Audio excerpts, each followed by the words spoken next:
சப்பாத்தி கள்ளியினுடைய இலை, பூ, பழம், தண்டு என அனைத்து பகுதியினையும் சமைத்தோ அல்லது சாறாக பிழிந்தோ உணவாகவும் மருந்தாகவும் பயன்படுத்தலாம். சப்பாத்தி கள்ளி vitamin C, magnesium, calcium, potassium போன்ற எண்ணற்ற சத்துக்களை தன்னகத்தை உள்ளடக்கி நம் ஆரோக்கியத்துக்கு உதவுகிறது.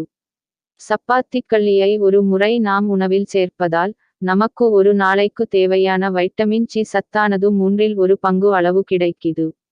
சப்பாத்தி கள்ளி சத்தூட்டம் நிறைந்துள்ள உணவாக இருப்பதாகவும் 2ஆம் நிலை சர்க்கரை நோயாளிகளின் இரத்தத்தில் சேர்ந்திருக்கும் சர்க்கரையின் அளவை குறைக்கவும் உதவும் என்பது சில ஆய்வுகளின் மூலம் தெரிய வந்துள்ளது. சப்பாத்தி கள்ளியை அடிக்கடி உணவில் சேர்த்து கொள்வதால் சர்க்கரை நோய், உயர் இரத்த அழுத்தம், சிறுநீர் மற்றும் சிறுநீர்த்தாரை நோய்கள் பலவும் கட்டுப்படும். சப்பாத்தி களியை உணவாக பயன்படுத்துவதால் கொழுப்புச்சத்து குறைந்து உடல் உறுப்புகள் பலம் பெற்று சீராக இயங்க வழி ஏற்படுகிறது. சப்பாத்தி கள்ளி மறதி நோயான அல்சைமர் நோய்க்கு சிறந்த மருந்தாகவும் அல்சைமர் நோய் வராமல் தடுக்கும் வல்லமையை கொண்ட மருந்தாவும் பயன் தருகிறது.